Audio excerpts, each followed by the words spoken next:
We're on our way to plant Mom's fall garden. She's babysitting my niece, so I plant her garden, and I don't know if that's a lot of trust in me or I just got a good mama. I know I got a good mama, so.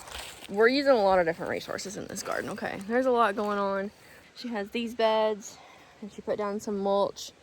I like using rock better because it stays better and bugs don't hide in it, but mulch can do just fine if that's all you got. And, you know, she has some herbs left over for the summer that's going to stay over winter. And then she sowed she sowed too many turnips, so I gotta send that out. She said she did it in the dark, and let that be your lesson in not garden in the dark. And then she pulled this yarrow too. It all came out in one thing. So this is yarrow. It's a flower. It's perennial. I'm gonna plant it outside the beds because it was taking over this bed, and we decided to pull it out. Or she decided to pull it out, and it all came out like in one thing, like it saw it or something. So I'm gonna dig a spot for that because it just multiplies over the years. And that'll be good to line her beds with to help with pollinators, all kinds of things. It'll just provide like kind of a natural fence around her garden. But she used to do in-ground beds, but now she's doing raised beds because they're a lot easier to maintain. To do an in-ground bed, you need to have a lot more time on your hands, and it's a lot more physical activity too. So that's why I like raised garden beds for, you know, the average 9-to-5er in America. Can't have one person dedicated to gardening all day. So one of my favorite things in the garden that she has is these nasturtiums are still growing like crazy. Look how pretty they are. You'll see these flowers if you look real close on the door of the Hobbit houses in Lord of the Rings. And I just love how they look. And these are little seeds coming through. So they reproduce seeds that you can use for the next year. And how cool is that? That's probably the most successful nasturtium plant I've seen ever. So, we're gonna leave these beds alone. We don't really love them. Just use what we had last year, and that's what I encourage all you to do, is just use what you have. It doesn't have to be perfect and polished immediately. You know, if you can afford it and you have the means to, I do say set it up correctly from the ground up the first time, so that way it's more sustainable over the long term.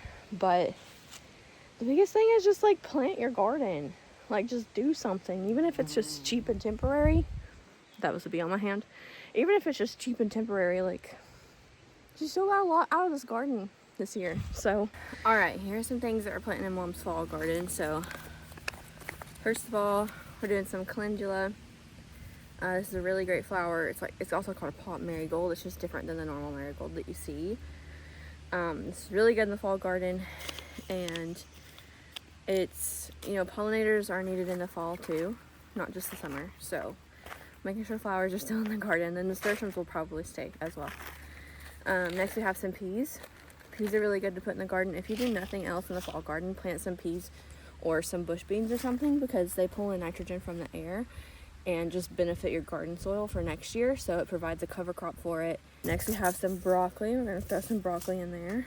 And then I have this cabbage as well. It's like a smaller tiara cabbage. And I have some rainbow chard. So we love us some rainbow chard. It's so pretty in the garden whenever, you know, you're lacking color. Once the leaves start dying out and there's not as many flowers you can plant up here in the fall, the chard, the colors of the stalks are like a pink or yellow or red, orange, and they're just really beautiful, adding color. Not to mention they're extremely nutritious as well. So there's that. These are some other kind of peas. I'm gonna give her some lettuce and some spinach that I harvested last year from my garden, the seeds. Some parsley. May or may not plant some more nasturtiums. And then we have some butternut squash, an onion. This is some more spinach.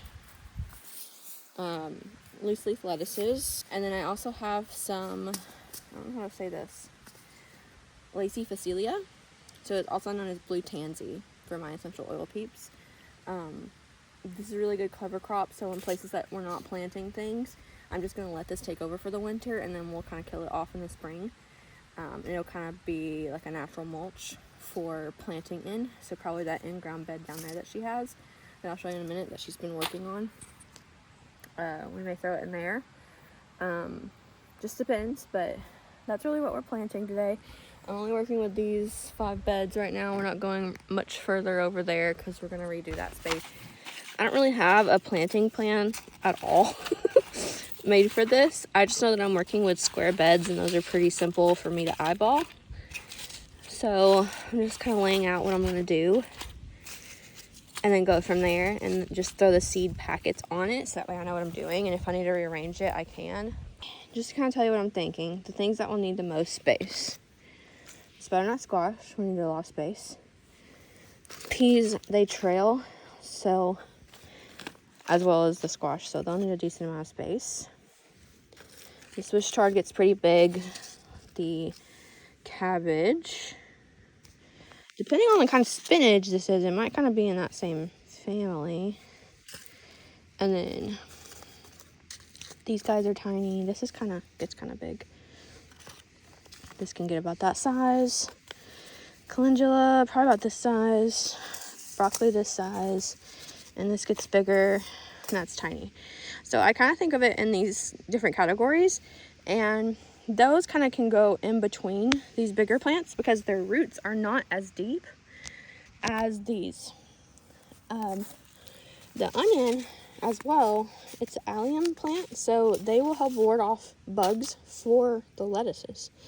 I'm really into this stuff. So we want to plant a good amount of onions, and I have some garlic in the house too. I need to bring that out here, so we're going to plant some garlic. I'll probably throw that in the back bed by itself because they like to be by themselves and have a lot more room. So I'll throw that garlic back there, and that will keep, deer or anything coming up this way. Smell that garlic first, and then they'll not really want to get around it too much. When it comes to the squash, I'm thinking about where can it trail off and it'd be okay to trail off at, So I don't really want it to trail off into the weeds too much. So that's going to be a lot for her to have to go through and check to make sure they're doing okay. So I'm thinking this bed, which doesn't have a bottom, so there's more soil in it than that. So I'm probably going to put the butternut squash on the edge of this bed, that far edge, in like a L shape. So that way they can go throughout this, since we're just leaving the strawberries to go dormant. And we're not really doing anything with that bed. That way we can let them go that way. For the peas, I see that I can put some right there because they're already going to trail up that side where that grid thing is.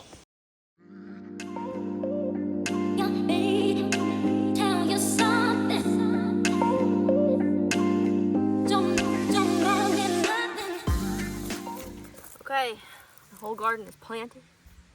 Except for the garlic, I'm going to let Mom do that. But how you like that? Have yourself kids and you have free people who will do gardens for you eventually. That's what it feels like.